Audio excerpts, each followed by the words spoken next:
Dalam kasus pelanggaran ITE, SFA tidak memenuhi panggilan dari pihak kepolisian.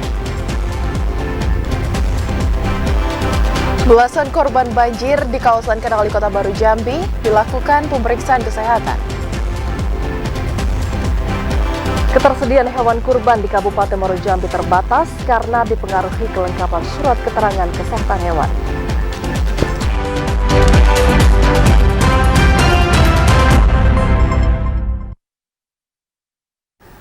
Assalamualaikum warahmatullahi wabarakatuh. Selamat sore saudara. Anda kembali menyaksikan Jambi hari ini edisi Selasa 20 Juni 2023. Dan bersama saya Rahmadani Putri dan saya Vidya Francisca, inilah Jambi hari ini selengkapnya.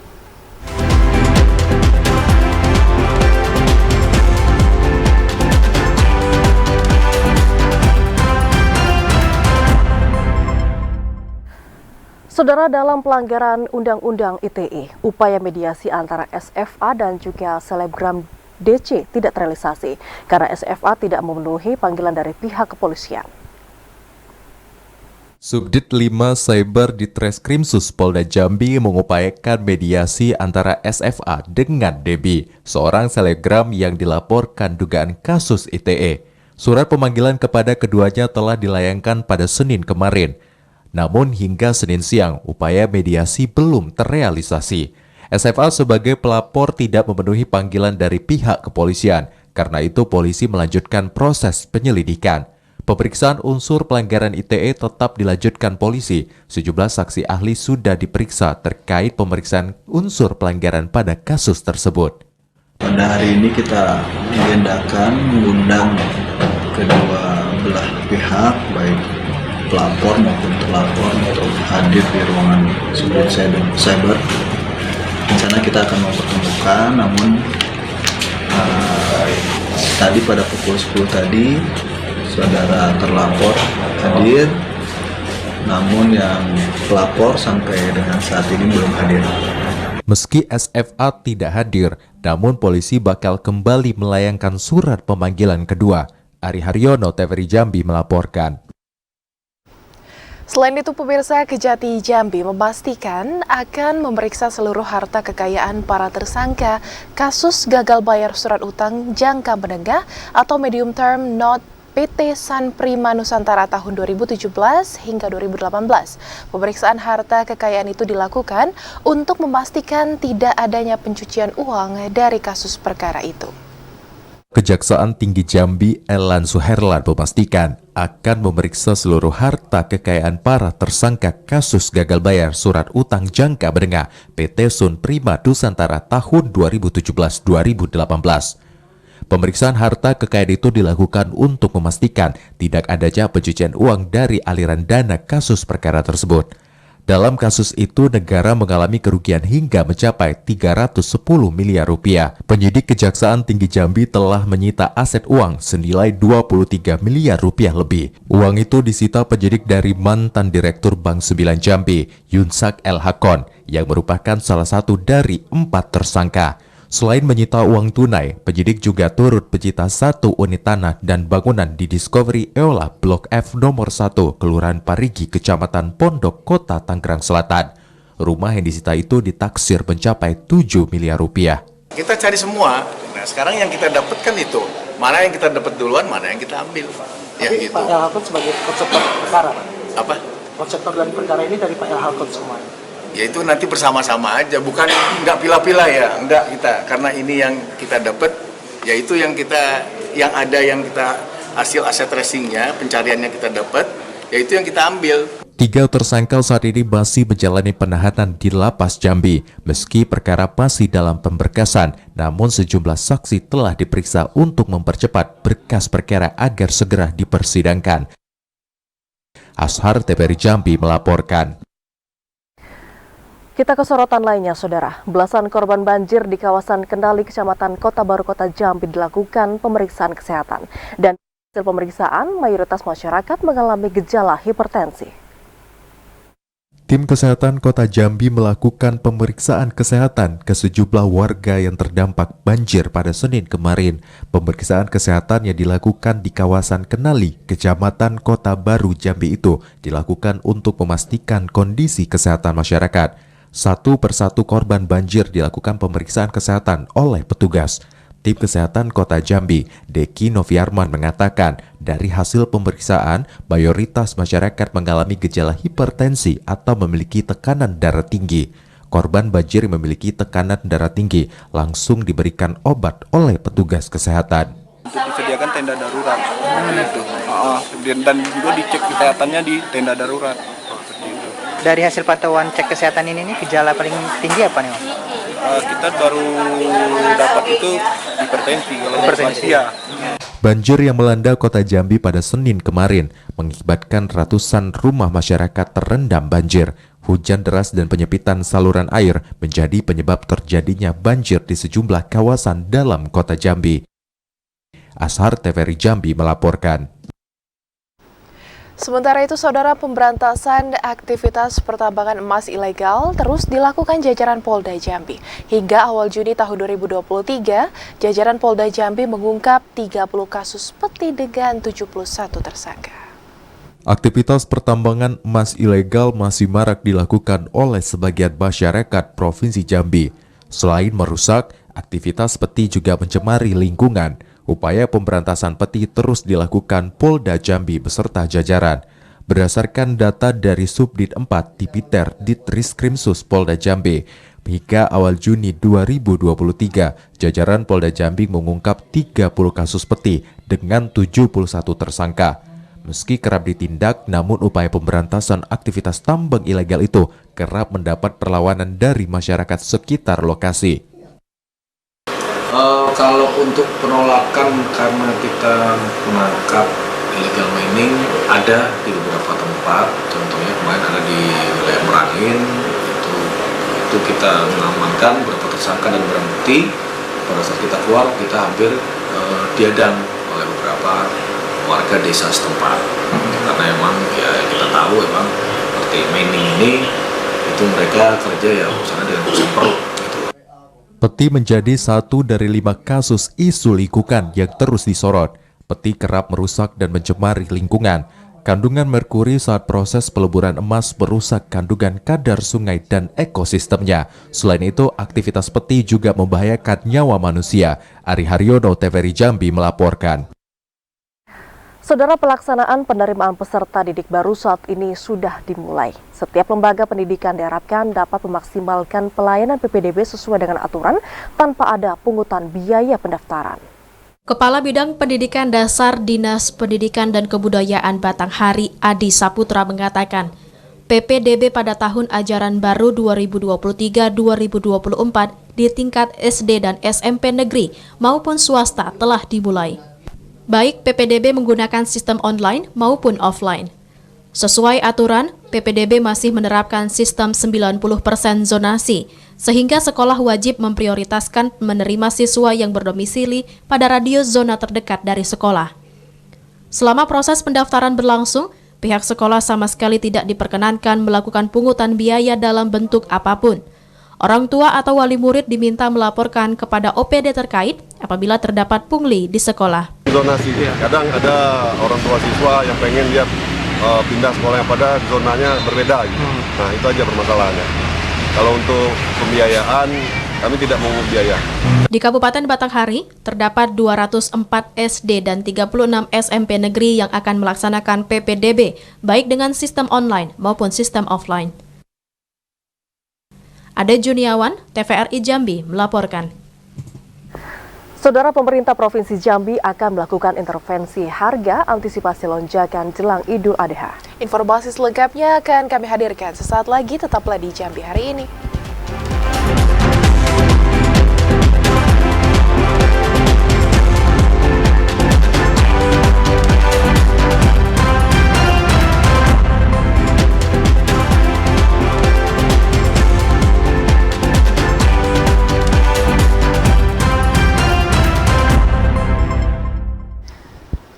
Terima kasih Anda masih menyaksikan Jambi hari ini. Saudara, ketersediaan hewan ternak sapi di Kabupaten Muara Jambi jelang Idul Adha terbatas. Selain daerah yang memproduksi sapi seperti Provinsi Bali tidak lagi masuk ke Muara Jambi. Dengan keterbatasan hewan ternak itu juga dipengaruhi kelengkapan SKKH. Ketersediaan hewan kurban jenis sapi pada Hari Raya Kurban atau Idul Adha 1444 Hijriah di Kabupaten Muaro Jambi mengalami penurunan dibandingkan dengan tahun sebelumnya.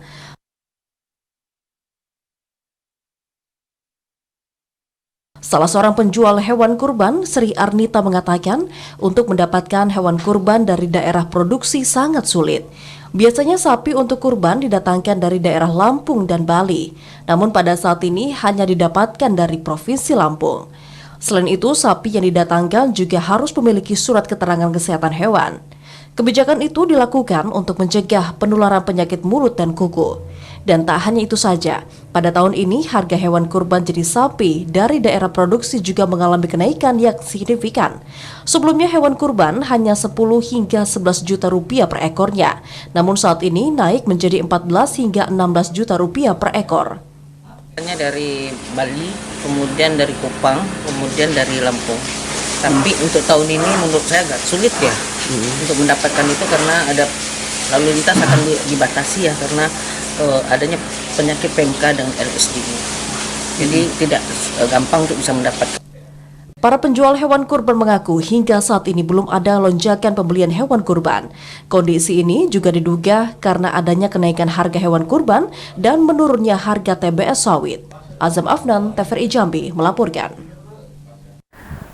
Sementara untuk lalu lintas ternak di Kabupaten Bungo saat ini akan kembali diperketat jelang Idul Adha.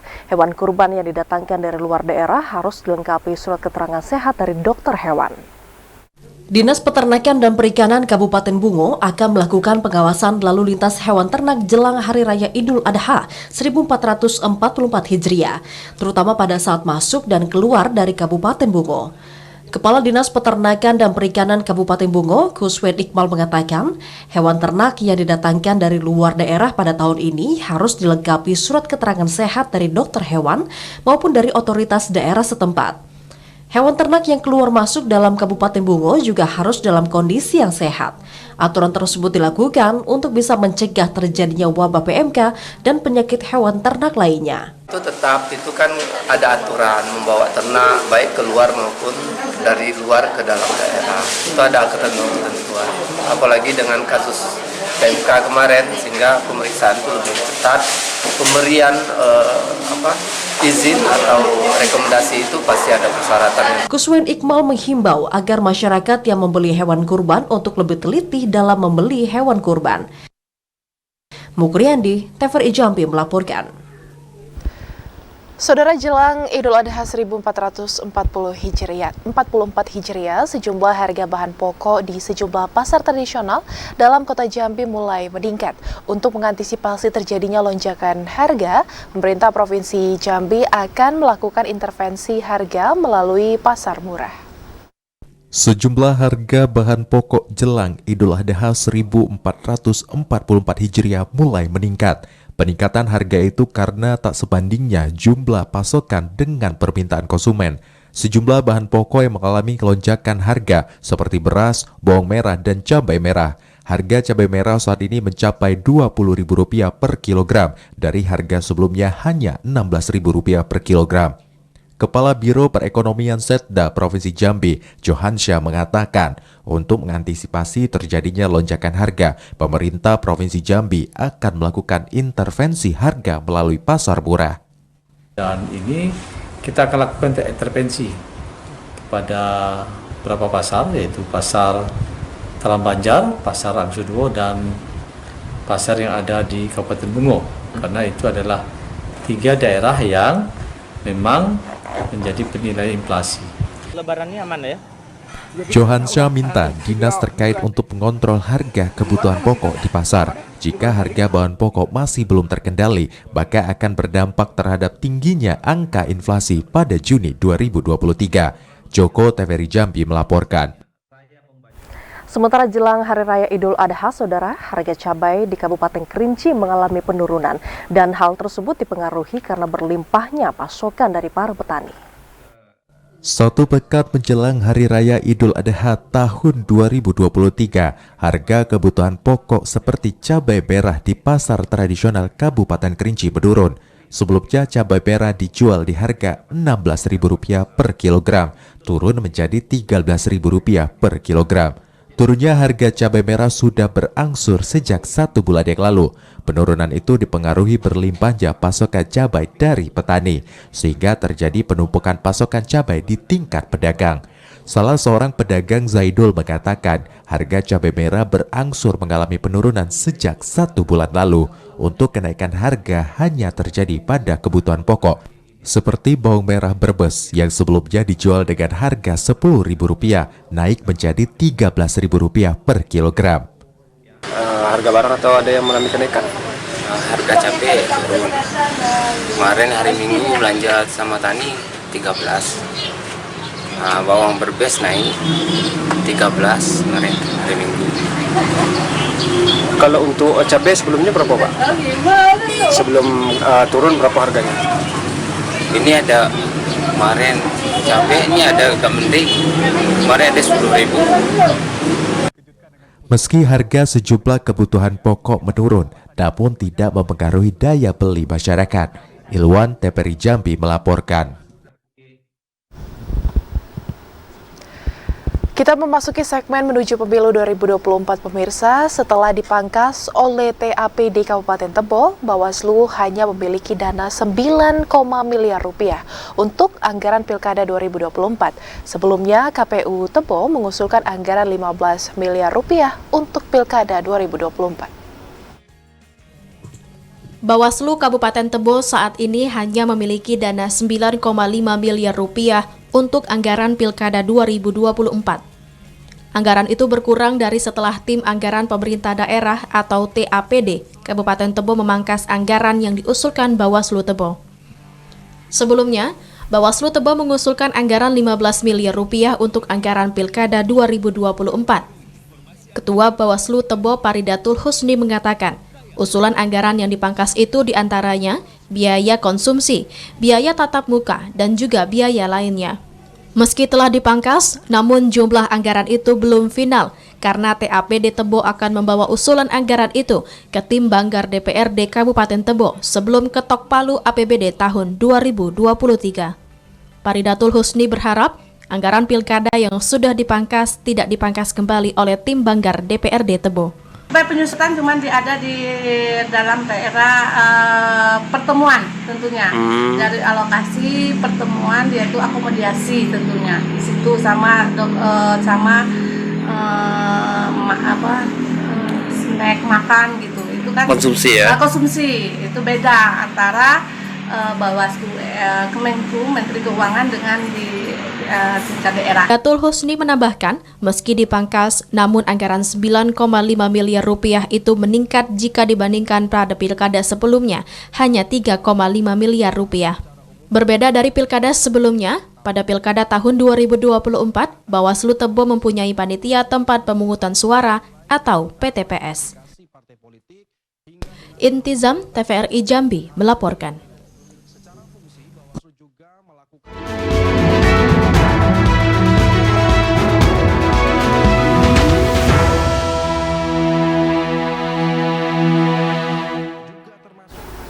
Saudara Wakil Gubernur Jambi Abdullah Sani membuka MTQ Mahasiswa Nasional untuk tahun 2023. Informasi selengkapnya akan kami hadirkan dalam segmen advertorial sesaat lagi.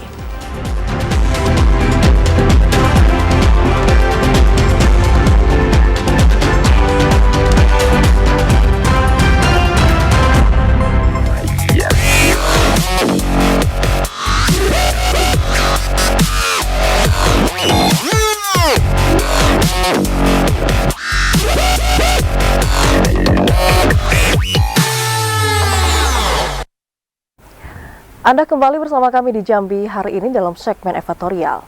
Saudara, Universitas Jambi menjadi tuan rumah dari penyelenggaraan ajang Musabaqah Tilawatil Quran Mahasiswa Nasional untuk tahun 2023. Dan kegiatan tersebut dibuka langsung oleh Wakil Gubernur Jambi Abdullah Sani pada Senin kemarin.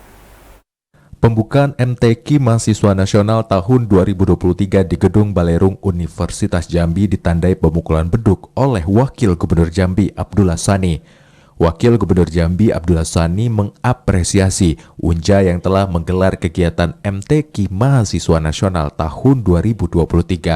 MTQ Mahasiswa Nasional tahun 2023 tidak hanya membawa nama baik Unja secara nasional, namun juga sebagai komitmen untuk menjadi perguruan tinggi yang memiliki intelektualitas dalam melahirkan generasi bangsa yang bermoral.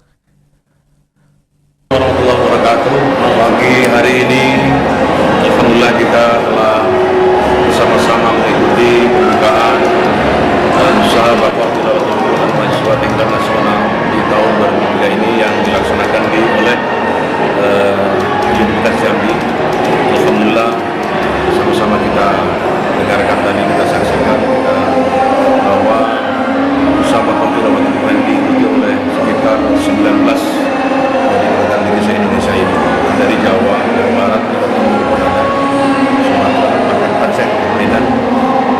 Sudah banyak saya sampaikan atas nama pemerintah Provinsi Jambi, atas masyarakat Provinsi Jambi, kami sampaikan sosial tinggi-tingginya. Dan juga kita bisa mendapat bersyukur dan terima kasih karena ini merupakan satu bukan prestasi tapi keunggulan lah. Ketua Pelaksana MTQ Mahasiswa Nasional tahun 2023, Supian Ramli mengatakan, MTQ Mahasiswa Nasional tahun ini terdiri dari 2 kategori, yakni tingkat universitas dan nasional. Tingkat universitas diikuti perwakilan masing-masing fakultas di Unja dengan melombakan 13 kategori cabang perlombaan. Sementara tingkat nasional diikuti 19 perguruan tinggi dengan melombakan 9 kategori cabang.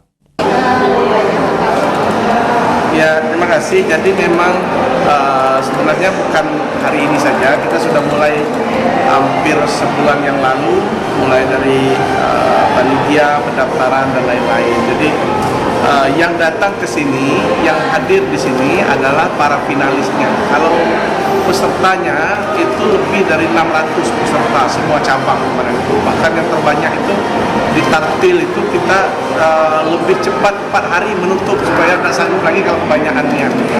Wakil Rektor Bidang Perencanaan Kerjasama dan Sistem Informasi, Profesor Yandra Ashar berharap para peserta lomba dapat menginternalisasikan nilai-nilai yang terkandung dalam Al-Quran dalam kehidupan sehari-hari.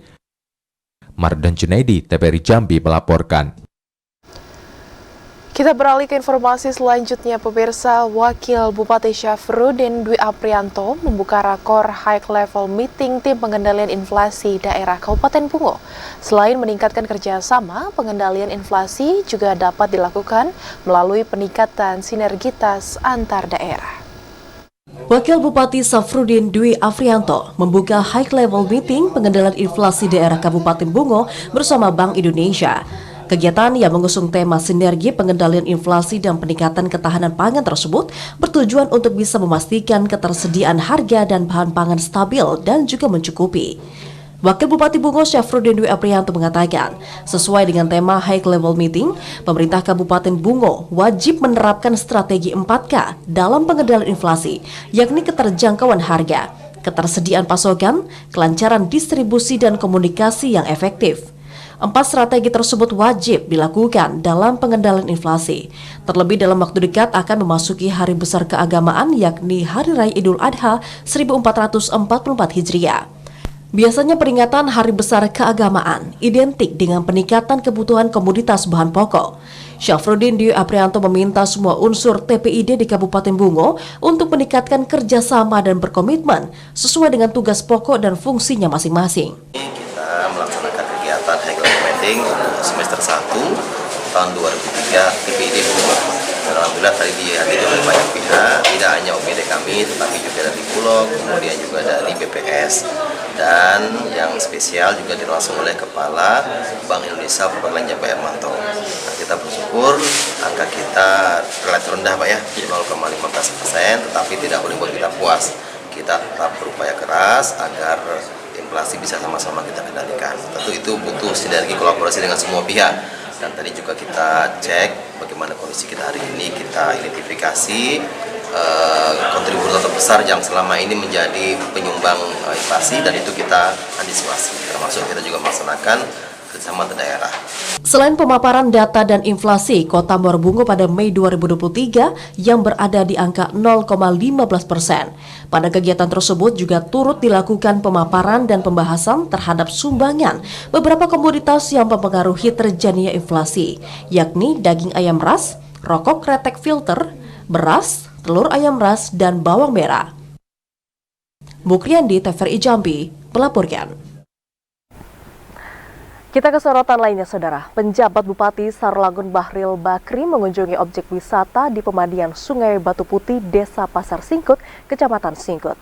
Bahril Bakri berjanji akan menambah sarana dan juga prasarana pendukung di lokasi objek wisata tersebut. Objek wisata alam maupun objek wisata buatan akan menjadi daya tarik masyarakat untuk berkunjung pada saat libur panjang sekolah tahun 2023. Di wilayah Kabupaten Sarolangun, objek wisata alam banyak terdapat dan berada di wilayah yang jauh dari pusat ibu kota. Salah satunya adalah objek wisata Batu Putih. Meski berjarak 35 km dari Pasar Singkut, namun objek wisata Batu Putih selalu menjadi salah satu destinasi wisata alam yang menarik minat masyarakat untuk dikunjungi. Tak hanya dalam Kabupaten Sarolangun, pengunjung juga berasal dari luar Kabupaten Sarolangun seperti Kabupaten Muara Tara, Provinsi Sumatera Selatan. Penjabat Bupati Sarolangun Bahril Bakri mengatakan sengaja mendatangi objek wisata Batu Putih ini. Selain untuk mengetahui daya tarik yang ada di lokasi wisata pemandian, kunjungan tersebut dilakukan untuk bisa mengetahui surprise di objek wisata. Kami ke sini melihat tempat wisata yang saya pikir potensial nih untuk bisa menjadi salah satu objek wisata di Kabupaten Sarolangun. Memang perlu penambahan beberapa sarana prasarana ya, untuk bisa menjadi lebih menarik bagi para wisatawan yang datang.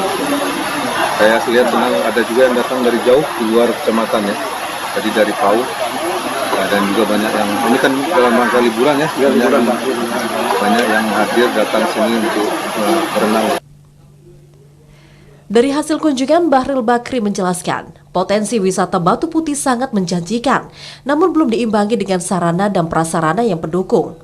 Bahril Bakri minta OPD terkait untuk segera menindaklanjuti kekurangan objek wisata yang menjadi andalan Kecamatan Singkut itu.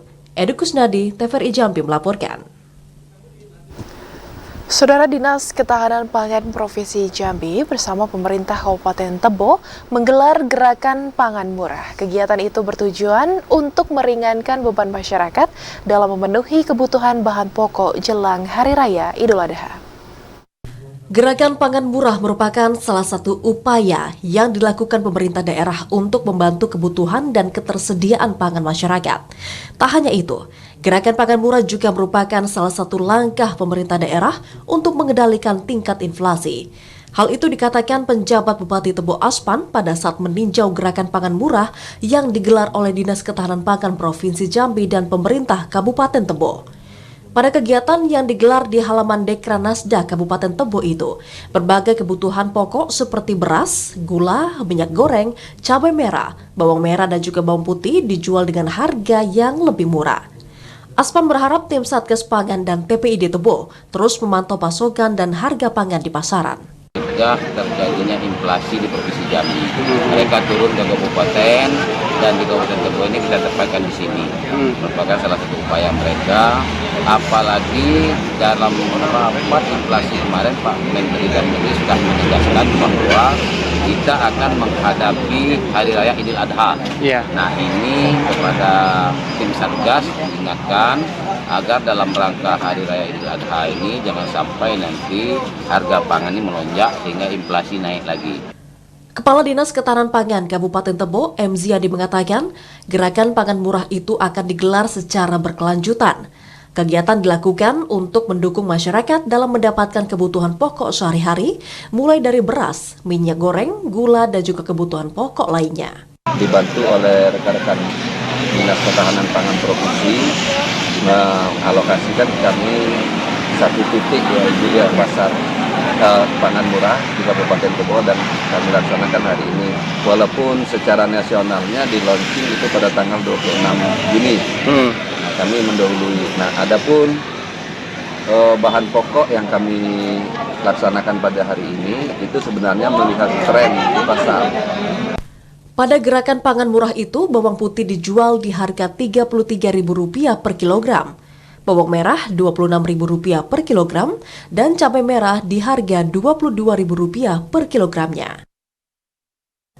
Intizam, TVRI Jambi, melaporkan. Saudara, SKK Migas PetroChina International Jabung Ltd mendukung sunatan massal dan pemasangan KB gratis yang dilaksanakan Polres Tanjung Jabung Barat. Dan sunatan massal tersebut diikuti sebanyak 60 anak dari beberapa desa di Kecamatan Betara. Sunatan massal dan pemasangan KB implan yang digelar di Mapolsek Betara dihadiri Kapolres Tanjung Jabung Barat AKBP Padli, perwakilan dari PetroChina International Jabung Ltd yang diwakili oleh Acting Community Development Supervisor Muhammad Yusuf dan staf Komdev Resma, dan juga unsur Forkopindah Kabupaten Tanjung Jabung Barat. Kapolres Tanjung Jabung Barat AKBP Padli mengatakan, sunatan massal itu dilakukan dalam rangka kegiatan Hari Ulang Tahun Polri atau Bayangkara ke-77. Sunatan massal dan pemasangan KB itu merupakan wujud kepedulian Polri kepada masyarakat. Sunatan massal diikuti 60 orang anak, sedangkan untuk pemasangan implan IUD diikuti sekitar 30 orang ibu-ibu di Kecamatan Betara. Kegiatan ini kami laksanakan dalam kegiatan Hari Bayangkara ke-77 dengan harapan bisa memberikan manfaat khususnya bagi masyarakat yang ada di Kecamatan Betara ini. Ada beberapa kegiatan yang kami laksanakan, antara lain ada kegiatan bakti sosial, kemudian sembako, kemudian gotong royong, kampung nelayan, kemudian ada khatam Al-Quran, ada juga lomba azan yang kemarin kami laksanakan. Kemudian ke depan ada kegiatan festival karate dan juga lomba mancing. Jumlah anak yang disunat sebanyak 60 orang berasal dari kecamatan yang ada di Betara ini, ada 11 desa, Pak. 12 desa. Tentunya tadi penyampaian dari Kapus Sukerjo untuk jumlah ibu sekitar 15 sampai 30 orang. Itu apa dilakukan? Pemasangan implan IUD. Acting Community Development Supervisor Muhammad Yusuf mengatakan, PetroChina International Jabung Ltd mendukung seluruh kegiatan pemberdayaan masyarakat. Kegiatan sunatan massal dan juga pemasangan KB implan ini menjadi salah satu tanggung jawab operasional pihak PetroChina dalam bentuk dukungan dalam memperingati Hari Ulang Tahun Bayangkara ke-77. Kami dari PetroChina, memang ini bagian daripada tanggung jawab operasi kami di wilayah Kecamatan Betara, yang mana pada hari ulang tahun Bayangkara yang ke-77 di Polsek Betara ini kita sesuai dengan harapan dari pihak Kapolres dari Polsek Betara juga bahwa dukungan ini merupakan bagian daripada kerjasama kami ya, sinergi dengan aparat keamanan, terutama Polri yang ada di wilayah Kecamatan Betara. Ya, kegiatan ini harapan kami mudah-mudahan bisa membantu masyarakat di sekitar sini. Kami juga bisa berharap juga ini bisa berlanjut pada kegiatan-kegiatan lain, baik dari institusi Polri atau dari pihak dinas-dinas lain, juga kami siap untuk dapat mendukung kegiatan ini. Camat Betara Nasrun mengapresiasi kegiatan yang digelar Polres Tanjung Jabung Barat bersama SKK Migas PetroChina International Jabung Ltd. Pemasangan KB implan dan sunatan massal tersebut secara tidak langsung mampu mengurangi beban masyarakat yang kurang mampu. Hari ini merupakan hari Bayangkara yang ditindaklanjuti dengan kegiatan bakti sosial oleh pihak Polri, dalam hal ini Polsek Betara kerjasama dengan Polres Kesmas dan pihak PetroChina untuk melaksanakan bakti sosial berupa ditanam massal dan pemasangan alat kontrasepsi untuk para sektor KB di Betara. Kami dari pemerintah Kecamatan Betara mengucapkan terima kasih karena sedikit banyak masyarakat kami sangat terbantu ya, apalagi di musim resesi ekonomi ini harga minyak murah ya. Jadi dengan sendirinya masyarakat kami sangat terbantu, apalagi ini gratis. Kepala Puskesmas Sukorejo Panggung, Suparto mengatakan, sunatan massal itu diikuti 60 anak dari sejumlah desa, yakni Desa Pematang Lumut diikuti 21 orang peserta, Terjun Gajah 6 peserta, Lubuk Terentang 6 peserta, kemudian Desa Muntialo 5 peserta, Serdang Jaya 6 peserta, Teluk Kulbi 4 peserta, kemudian Mandala Jaya 4 peserta, Desa Bunga Tanjung 3 peserta, dan Pematang Buluh 4 orang peserta. Sementara untuk metode sunat yang dipakai adalah menggunakan laser dan manual. Kita hari ini adalah dalam rangka hari Bayangkara ke-77, bekerja sama dengan Polsek Bayangkara, kemudian dengan kecamatan dan CSR dari Fitru. Kita mengadakan kegiatan tanam masal dan pelayanan KB sektor KB implan dengan sasaran untuk sunatan masal ada 60, kemudian untuk KB implannya ada sekitar 20 orang. Pada pelaksanaan sunatan massal, peserta yang memiliki rentang usia 6 hingga 12 tahun terlihat begitu antusias dan tertib dalam mengikuti sunatan massal. Sebelum disunat, tim medis memberikan arahan kepada orang tua peserta. Dedi Haryadi, TVRI Jambi, melaporkan. Saudara, jelang puncak ibadah haji, jemaah calon haji rutin dilakukan pemeriksaan kesehatan. Tetaplah di Jambi hari ini, kami masih akan kembali dengan sejumlah informasi penting dan menarik lainnya.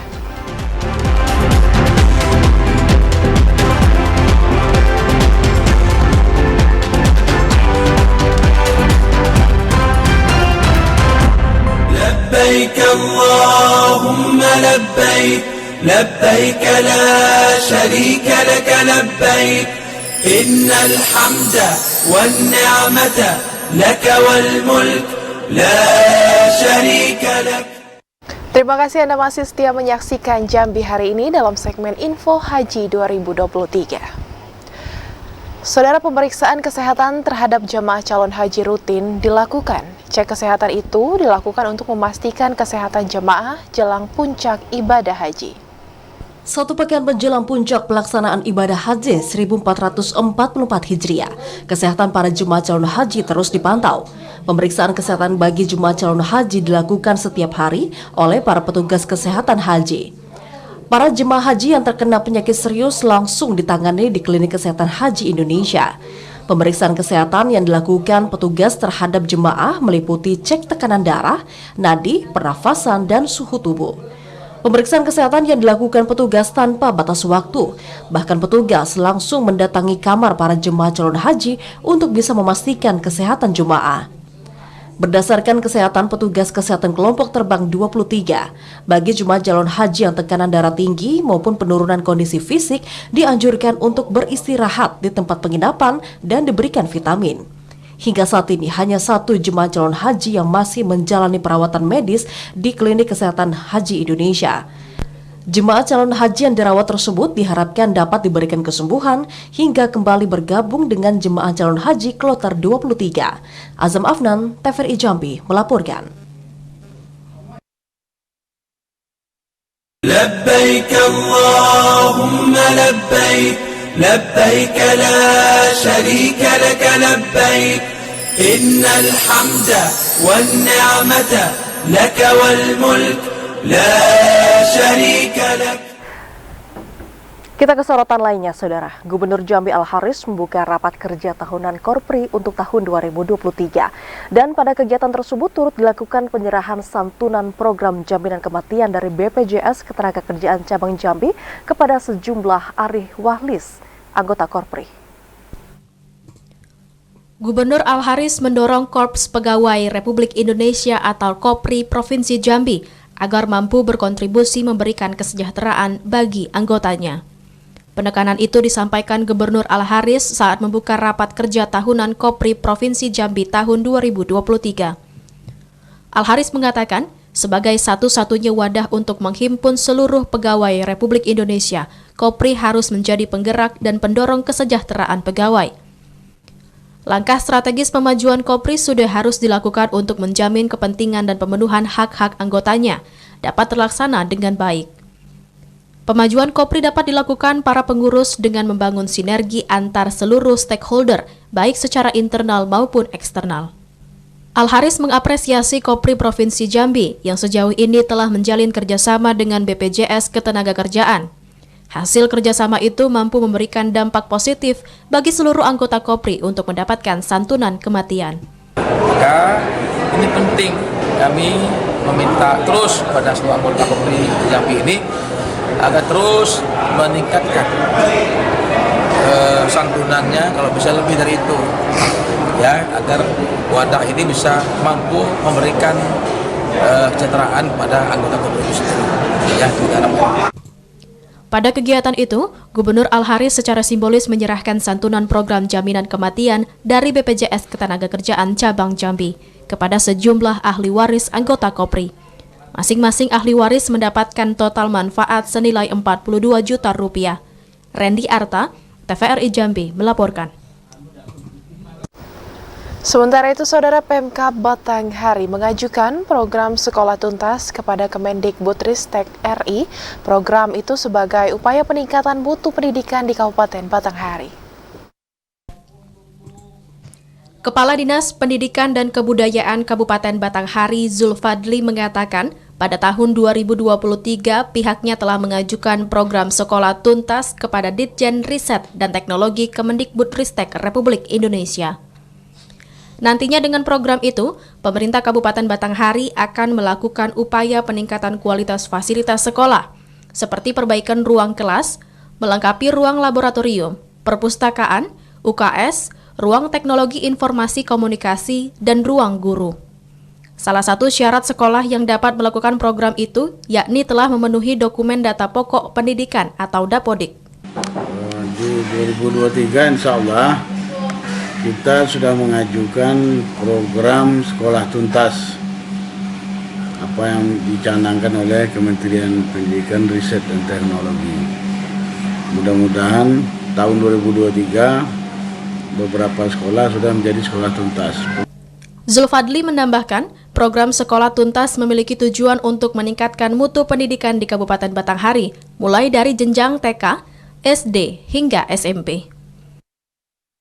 Ade Juniawan, TVRI Jambi melaporkan.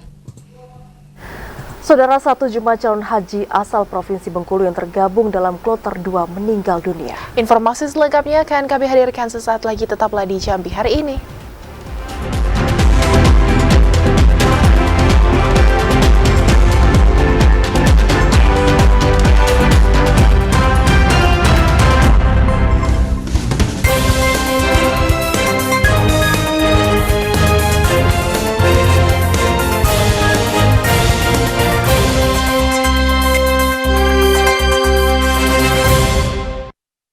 Anda kembali bersama kami di Jambi hari ini dalam segmen Lintas Andalas. Saudara, satu orang jemaah calon haji asal Provinsi Bengkulu meninggal dunia pada Senin pagi pukul 1 waktu Arab Saudi. Jemaah calon haji yang meninggal dunia tersebut dari kloter 2 Provinsi Bengkulu.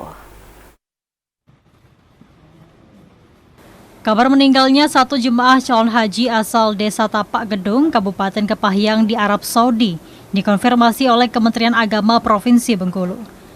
Calon haji yang meninggal dunia bernama Rusli Sain Alam Nasir, berusia 68 tahun dari kloter 2 Bengkulu. Rusli meninggal dunia pada Senin pagi 19 Juni pukul 01.38 waktu Arab Saudi. Penyebab Rusli meninggal diduga karena sakit darah tinggi sesaat terjatuh di kamar mandi. Sebelumnya Rusli sempat mendapat tindakan perawatan medis di Rumah Sakit King Faisal, Makkah. Jenazah Rusli dimakamkan di pemakaman umum Kota Makkah usai disolatkan pada waktu zuhur di Masjidil Haram. Pemerintah akan membadal hajikan Rusli saat puncak haji nanti. Dari kloter 8 Padang telah berpulang ke rahmatullah, yaitu bernama Pak Rusli Sain Alam Nasir di usia 68 tahun.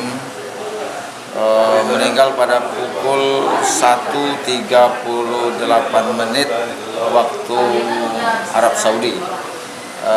Penyebab meninggal, beliau jatuh di kamar mandi.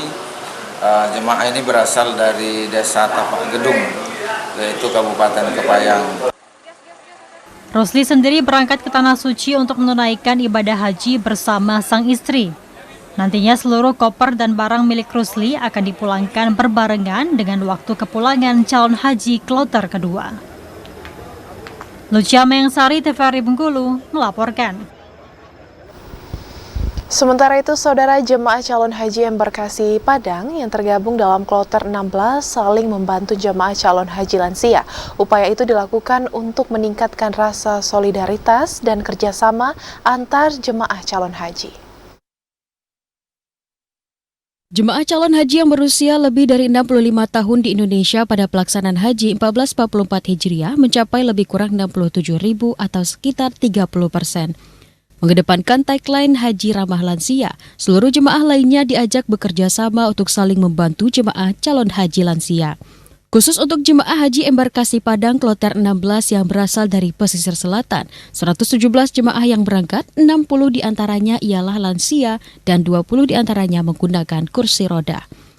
Namun persiapan sudah dimaksimalkan sesuai dengan tagline Haji Ramah Lansia dengan mengajak seluruh jemaah calon haji agar mau bekerja sama dan saling membantu lansia saat proses haji dilaksanakan. Hal ini sudah jauh hari disampaikan saat proses manasik haji dilakukan. Peta jamaah kita dari total 119 itu 60 adalah lansia, kemudian 20 memakai kursi roda, dan itu telah kita coba antisipasi melalui pelatihan dan bimbingan manasik haji, bagaimana memupuk rasa solidaritas antar jamaah. Di samping juga memaksimalkan tugas-tugas petugas kloter, ketua rombongan, dan ketua regu. Kita punya 3 ketua rombongan dan punya 11 ketua regu. Sementara itu untuk jemaah dari Pasaman pada tahun ini mengalami kenaikan dari 133 orang menjadi 213 orang. Namun 45 orang diantaranya memiliki risiko tinggi dari segi kesehatan. Dari semua jamaah kita memang jamaah Pasaman sekarang tergolong kepada 75% lansia. Dan ada 45 orang yang tergabung dalam risiko tinggi RISTI yang direkomendasi oleh Dinas Kesehatan. Namun alhamdulillah berkat kerjasama dan bantuan semua pihak termasuk disiplinnya jamaah, alhamdulillah sampai hari ini cuman ada tadi yang agak kurang sehat satu, Bapak dari Pasaman. Kepala Kemenak Pasaman menambahkan kerjasama tenaga kesehatan dan jemaah lainnya tetap ditingkatkan untuk membantu jemaah khususnya lansia. Afrin Nurzakia, Joni Bakri, TVRI Sumatera Barat. Saudara, pemerintah Kabupaten Muara Enim, Provinsi Sumatera Selatan mendirikan 2 posko karhutla, dan hal itu dilakukan untuk bisa meminimalisasi terjadinya kebakaran hutan dan lahan. Berdasarkan perakiraan awal musim kemarau di tahun 2023, di beberapa wilayah Provinsi Sumatera Selatan termasuk di Kabupaten Muara Enim sudah memasuki musim kemarau. Dampak kemarau ini membuat beberapa daerah terdapat titik api atau hotspot yang disebabkan beberapa faktor seperti pembakaran hutan dan lahan. Kepala Pelaksana Badan Penanggulangan Bencana Daerah Kabupaten Muara Enim, Abdul Rozik Putra mengatakan, berdasarkan perakiraan cuaca dari BMKG, di Kabupaten Muara Enim mengalami puncak kekeringan pada bulan Juni dan Juli. Saat ini beberapa titik hotspot terpantau seperti di Kecamatan Gelumbang dan Kecamatan Gunung Megang, Kecamatan Benakat, dan 4 Petulai Dangku. Mengantisipasi bencana, pihak BPBD mendirikan 2 posko, yakni posko induk di kantor BPBD Muara Enim dan posko terpadu di Kecamatan Gelumbang. Kabupaten Muara Enim puncak kekeringan itu berada di bulan Juni atau bulan Juli. Sehingga pada saat ini hotspot di Kabupaten Muara Enim sudah ada beberapa titik hotspot. Yang sering terjadi hotspot itu adalah di wilayah daerah Gelumbang sekitarnya. Gelumbang itu yang terdiri dari Kecamatan Gelumbang, Kecamatan Muara Blida, Kecamatan Sungai Rotan. Itu yang saat ini terpantau titik hotspot. Abdul Rozik mengimbau kepada masyarakat Kabupaten Muara Enim untuk tidak membakar hutan dan lahan, dan jika ada informasi terkait adanya kebakaran segera melaporkan melalui posko. Dari Kabupaten Muara Enim, Kalbadri, TVRI Sumsel melaporkan.